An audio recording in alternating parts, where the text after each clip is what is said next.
షాద్ నగర్ వైపు ఉన్న మన స్వర్గసీమ వెంచర్లో ప్లాట్లు కొన్న వాళ్ళంతా సంతోషంగా ఉన్నారు. ఒక్కసారి విజిట్ చేయండి.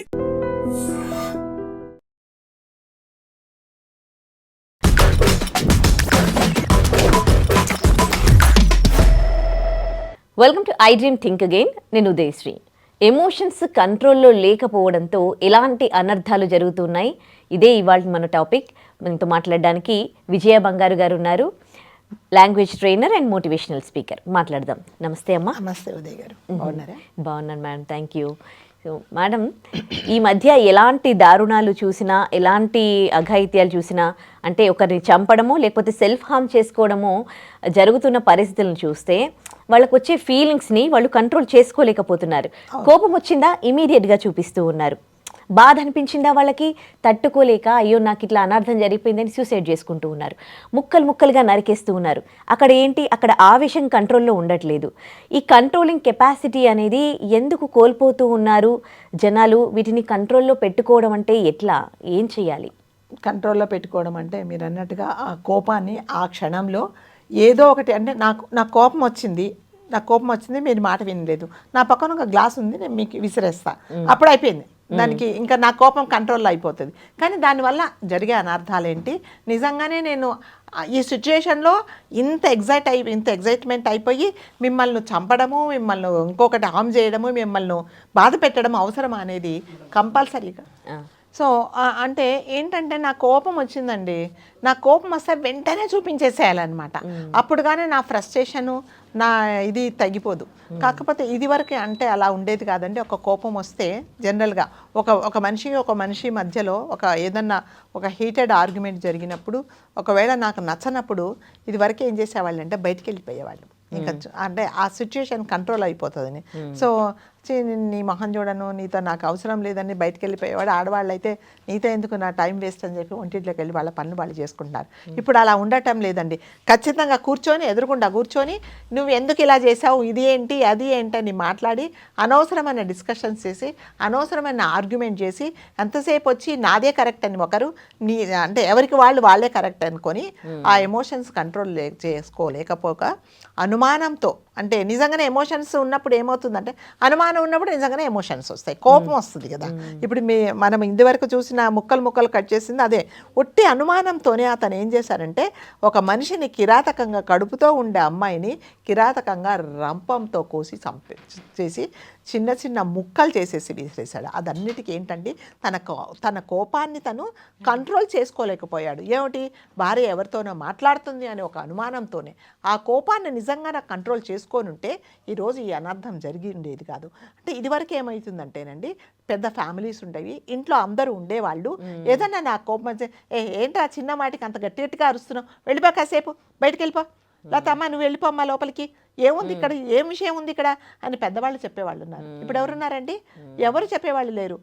అంటే చంపడమా, చచ్చిపోవడమా, లేకపోతే పోలీస్ స్టేషన్కి వెళ్ళడమా, కోర్టుకి వెళ్ళడమా, నువ్వెవరు నేనెవరు తేల్చుకోవడమా, లేకపోతే యాసిడ్ పోసేసుకోవడమా.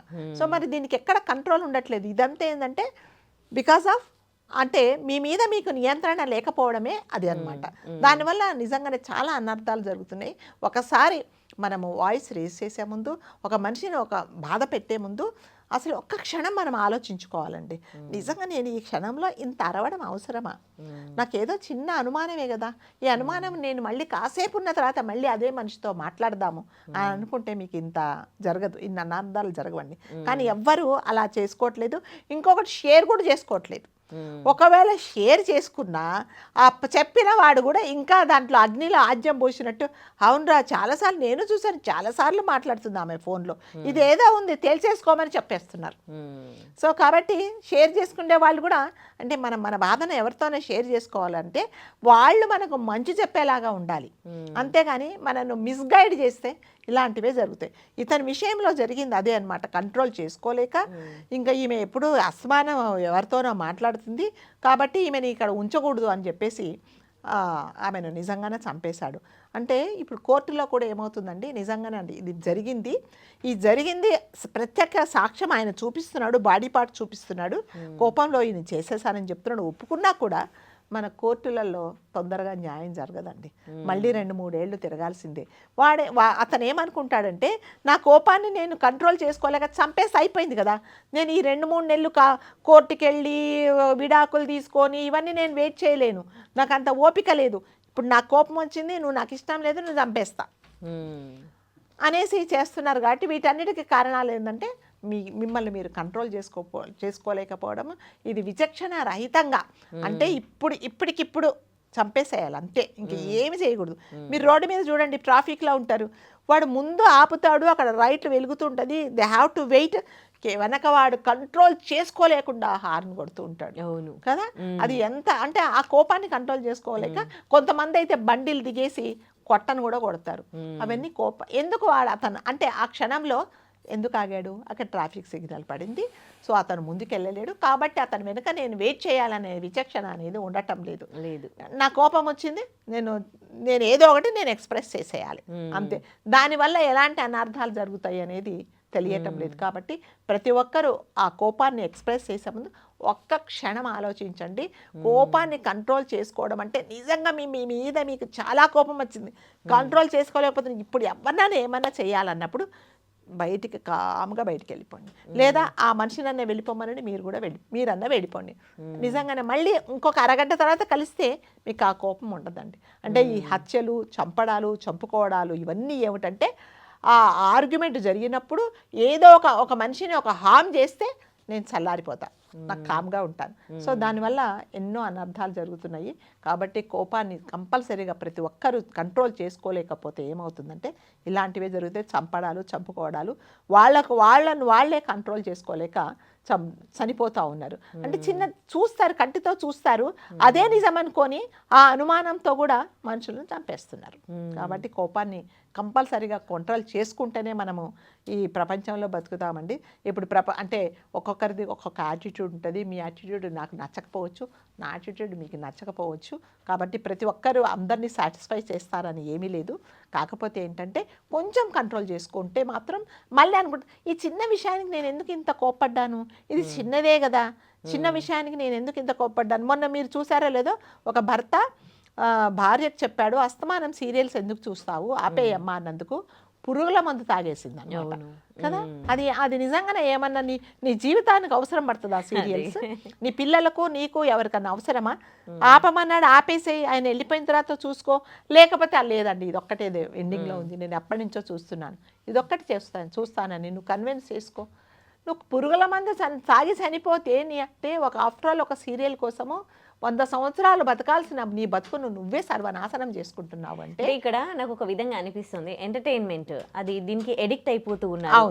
అదొక లాంటి వీళ్ళకి ఎంటర్టైనింగ్ గా ఉంది. దాని ఎడిక్షన్ లో ఎవరైనా మధ్యలో వచ్చి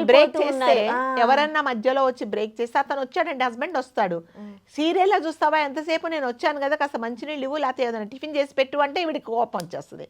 ఆ కోపంలో ఏం చేస్తుందంటే తనకై తను హామ్ చేసుకొని ప్రాణాలు తీసుకుంటూ ఉన్నారు. సో కోపాన్ని కంట్రోల్ చేసుకోవడం అంటారు చాలా చాలా ఇంపార్టెంట్ అండి. దానివల్ల చాలా అనర్థాలు జరుగుతాయి.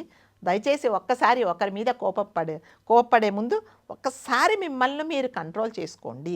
చేసుకుంటే మళ్ళీ మరుక్షణంలో ఆ కోపం ఉండదు. ఈ చిన్న విషయం కదా, పర్వాలేదులే, ఏం కాదు అని అనుకుంటారు. కాబట్టి ప్రతి ఒక్కరు కంట్రోల్ చేసుకోండి, ట్రై చేయండి అట్లీస్ట్. ఇందాక మీరు అన్నారు కదా, ఆ లేడీ తను పాయిజన్ తీసుకోవడం కాకుండా అదే పొలంకి చల్లే మందు వాళ్ళ బాబుకు కూడా ఇచ్చేసింది. అంటే ఇప్పుడు ఇన్ని కేసెస్లు చూస్తూ ఉంటే ఇప్పుడు ఆవిడ సీరియల్ నుండి ఒక ఎంటర్టైన్మెంట్ పొందుతోంది, తను ఎంటర్టైన్ అవుతోంది. ఎడిక్షన్ అదొక ఎడిక్షన్. ఇప్పుడు చాలా మంది పెళ్లిళ్ళై ఇంకో ఎఫ్ఐఆర్లు పెట్టుకుంటున్నారంటే అట్రాక్ట్ అవుతున్నారు. అది కూడా ఒక ఎడిక్షన్, వాళ్ళకు ఒకలాంటి ఆనందాన్ని పొందుతూ ఉన్నారు. సో ఇవన్నీ చూస్తూ ఉంటే వీళ్ళు వీటి వల్ల వాళ్ళ మైండ్ సెట్ని స్పాయిల్ చేసేసుకుంటున్నారు. అంటే మెచ్యూరిటీ లెవెల్స్ అన్ని కిల్ అయిపోతూ ఉన్నాయి, అట్రాక్ట్ అయిపోతూ. వాళ్ళు ఏం చేస్తున్నారో వాళ్ళకి తెలియట్లేదండి. ఫస్ట్ ఆఫ్ ఆల్ వాళ్ళు ఏం చేస్తున్నారో వాళ్ళకి తెలియకుండా వాళ్ళని హామ్ చేసుకుంటున్నారు. మీరు నిజంగా ఎడిక్షన్ అట్రాక్ట్ అయిపోతున్నారు అనమాట. సో దీన్ని అయితే కంపల్సరీగా కంట్రోల్ చేసుకోవాల్సిన అవసరం అయితే ఉందండి. Right. Thank you.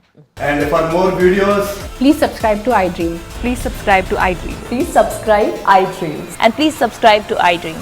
For more videos, subscribe to iDream. Please like, share, and subscribe to the channel. Congratulations, iDream. subscribe to iDream. Subscribe to iDream. So subscribe to iDream Media. iDream కి iDream team అందరికి huge congratulations. Please subscribe iDream Media. Please subscribe to iDream. Subscribe iDream. Please subscribe to iDream. iDream అంటే నా కళల ఛానల్ను subscribe చేసుకున్న నోరు తిరుగుతలేదు, మీరైతే గంట గుర్తు కొట్టండి. For more such videos, please subscribe to iDream. Subscribe to iDream. Please subscribe to iDream. Please subscribe iDream Media. Please do subscribe to iDream. Please subscribe to iDream Media. For best entertainment and information please subscribe iDream. And don't forget to subscribe to iDream.